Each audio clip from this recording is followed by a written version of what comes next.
Welcome to another episode of What's the Deal with Sports. Today we are talking the GOAT, Tiger Woods. Tiger Woods is leaving Nike after 27 years to set up his own line, Sunday Red brand, in partnership with TaylorMade, kind of. So we're going to be talking and discussing the numbers, looking at the pros and cons, and try to get to the bottom of whether it's a good deal or not. So the question is, Tom, what's the deal with Tiger Woods?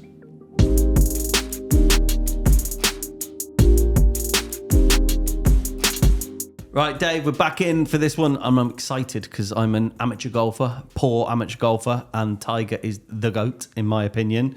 We're going to look at everything to do with Tiger leaving Nike and his new brand, Sunday Red. So is Nike and Tiger the most iconic brand partnership of all time? I'm going to say no, and it's number two, to Michael Jordan and the Jordan brand with Nike. Dave, you're going to give us a little bit of context around why Jordan's number one. Then we're going to go into all things Tiger, Nike, and Sunday Red. Perfect. Just for reference, Jordan is the GOAT for me. You're the golf guy, I'm not, so I'm really interested to learn more about this because you know a lot more about golf than I do.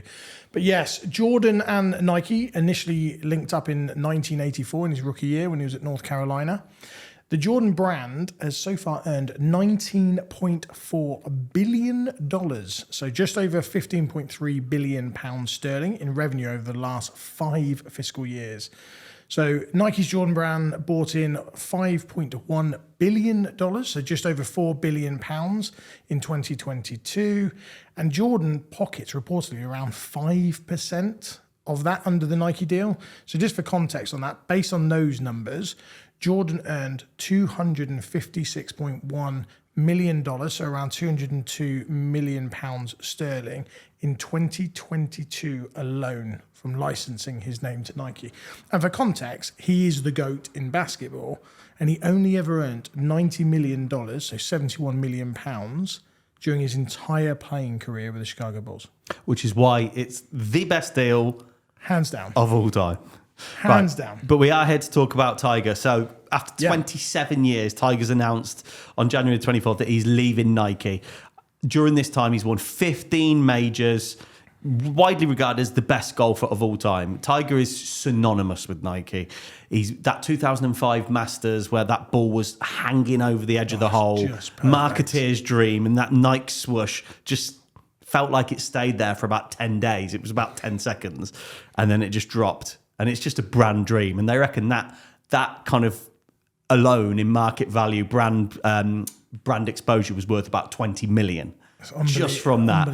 So it's a brand dream. And can you imagine those execs that work for Nike when that happens? That ball's just hanging there. I don't know if it was 2005. Did they have WhatsApp? But it would have just been going off, wouldn't it, in the WhatsApp groups? Have you seen unbelievable. It? Have you seen Tiger? So, yeah, reportedly, Tiger's last deal with Nike was a 10-year deal. So in 2013, he signed for $200 million, 167 million pounds.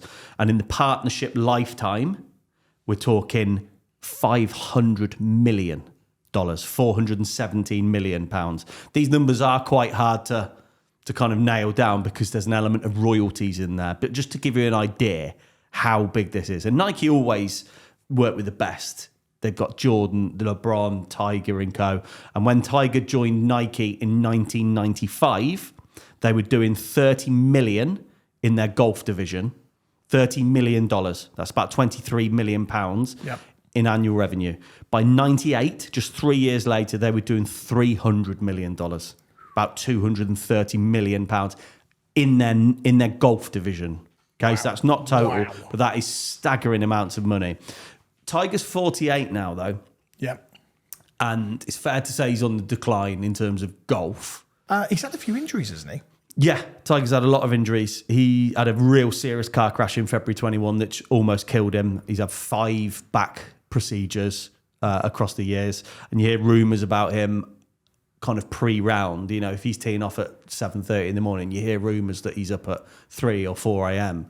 just to get treatment, to get him ready to walk around the course on his legs, you know, ice, masseuse and everything else. So, it's really tricky. And Tiger did roll back the years in 2019 when he won the Masters, which probably biased again, but for me, is probably, in my opinion, the greatest comeback of all I time. think it surprised everybody. Even I know about that. It surprised everybody, didn't yeah, it? It was a hell of a comeback. Yeah, and Nike have exited the equipment space in 2016. So in terms of the actual hardware, making golf clubs, drivers, putters, they exited in 2016. They weren't making any money on equipment. Yeah, because I remember in 2022, he was wearing a pair of FootJoys and not Nike golf shoes. Yeah, so that was quite a big deal. And ultimately, Nike allowed him to do that because Tiger said he needed to, because of all the operations, and it was just a comfort thing of getting around the golf course. Right. But when Nike exited the equipment space, clubs, drivers, etc., in 16, the focus was very much in being the leader in shoes and apparel. So the fact that Golden Boy is no longer using the equipment that doesn't exist, he's no longer wearing the shoes, it kind of felt like the relationship was coming to an end. Yeah, there've been a lot of rumours about Tiger leaving Nike, obviously with equipment, the FootJoy shoes, and also Tiger's son Charlie, who looks like the next golf prodigy. Obviously, he's Tiger's boy, and that comes with a lot of pressure sometimes. But he looks like the real McCoy.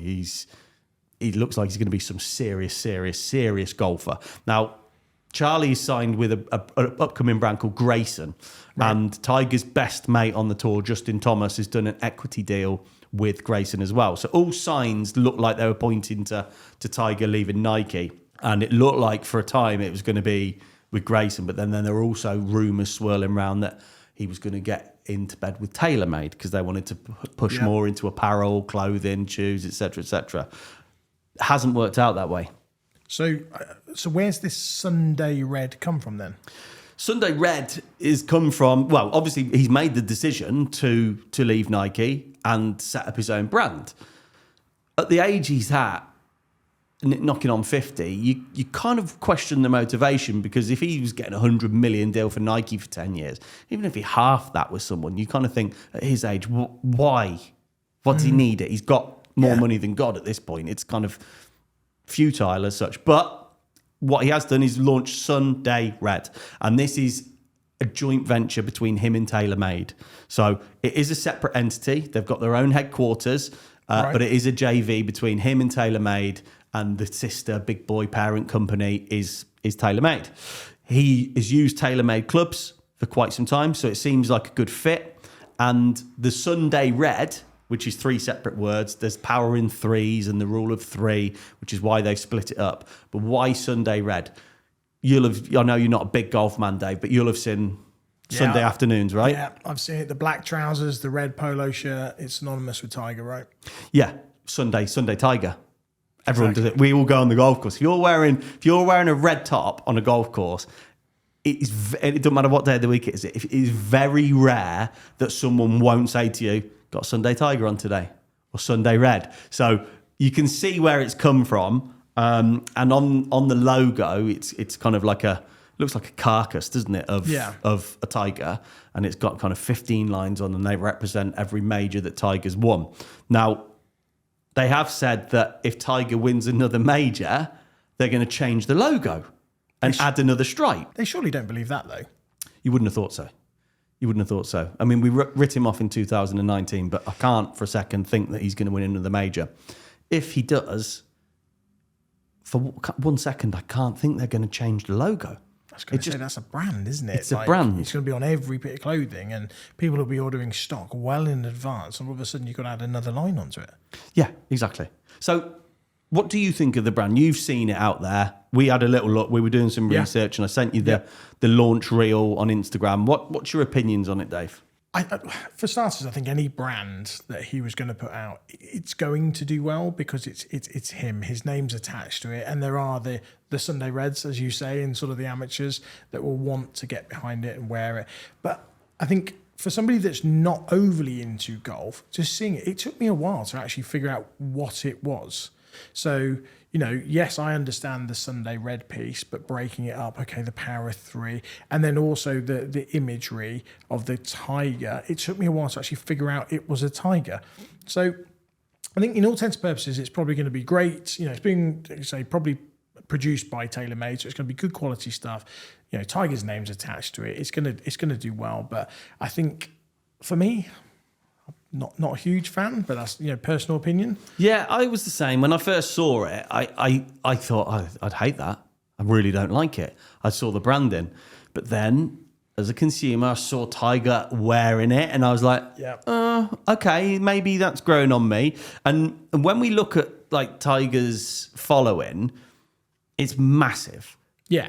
But actually on socials, it's not obscene. So he's got 3.4 million Instagram followers. When we shot this episode, he was on about 170,000 on the Instagram for Sunday Red. He's got 6.5 million Twitter / X followers. These numbers are decent, but for me, for this brand to succeed, surely he has to be out on the course. Now he is the brand, isn't it? You want to see him in it. You want to see him, as we said, 2019. You want to see him come back and win a Masters wearing his own brand. That's what's going to do it. Yeah. And with his son, obviously, going to Grayson, I think there was speculation that maybe he would be the one that's sort of promoting it. That's not going to happen. So I'm a bit confused as to how it's going to grow. Are they going to throw some sponsorship money out there and start sponsoring, players? I don't know. That would be the obvious thing, but they kind of fell at the first obstacle in a sense that Tiger was meant to debut it at the Genesis tournament, and he pulled out on day 2 with an unknown illness. And this is always the worry with Tiger now: is he going to be able to play the tournaments? But when you look at Tiger and how big he is and how loyal his fan base are, from the age of 25 to probably 50 or 60, this guy's an absolute icon. So he's playing 10, 12 tournaments a year. Is that enough? And there's part of me that thinks, it could be. But then I look at the whole situation. I think, why is he doing it now? Why now? Well, golf's absolutely booming. It's seen a rise in adult participation across the world by 34% in the past 7 years. Nike's on the decline in the golf space. And Tiger is such a big name that you kind of go, is the timing right? Is the timing wrong? I don't know. I think it will do well. It just depends on what success. But if Tiger's not playing golf in 3 years, will they have grown enough for this to work? Yeah, I mean, we were talking about the other Nike deal, Jordan. The reason why that did so well because Jordan was playing in them for years, synonymous with him being the best player and wearing the best products. That was at the start of his career that they created the Jordan, right? Yeah, created right at the start of his career when he was still in high school at North Carolina, and he played in Jordans all the way through. So that's why it's done so well. So again, I actually think it will. I think it will work. I think it will do really well. I think once people start seeing the brand out there more and you start seeing it in stores and shops, and I think they must start to sponsor some players, people that are going to give it a bit more visibility, because if he isn't going to play, he's not going to turn up at these tournaments for whatever reason that might be, it's not going to get the visibility. No, it's not. And actually, it was interesting in the marketing, because when we started to really look into it, it's described as a premium active lifestyle brand. So I think that's like one eye on Tiger's not going to be on the course much. So let's just see him milling around in it, going to do his business, his day-to-day, his grocery shopping. If he's wearing Sunday Red, then that's probably going to have as big an effect as it is on, maybe not as big. So saying that, as a consumer and somebody that doesn't actually play golf, if I saw him and saw people milling around, it's a bit like the yoga pants and the Lululemons, people are going out shopping in them now. I probably would buy a Sunday Red hoodie, and I probably would buy a sweatshirt if it's comfortable and it's good stuff and I can use it for walking the dog. That's the kind of stuff I wear. So that's really interesting that it's described as that sort of like active brand as opposed to a pure, this is premium golf brand. Yeah. So I think time will tell. I think with his son Charlie, obviously with Grayson now, as his career develops and kicks on, I'd be surprised if he'd signed a multi-year with Grayson. If he does break onto the world scene and start playing on the PGA Tour or live, you don't know. Will he take up the mantle? Will he move over to Sunday Red and be that guy? Time will tell. But it's an interesting move. I don't think the timing's brilliant personally. I'm a little bit skeptical, but even after a few weeks of this being announced, the brand itself is slowly growing on me. And that's our take. So another podcast. We hope you enjoyed it. If you've got any ideas about what pods you'd like us to do, as in what sports deals you want to know more about, get in the comments and let us know. But for now, that's it. See you on the flip side, Dave.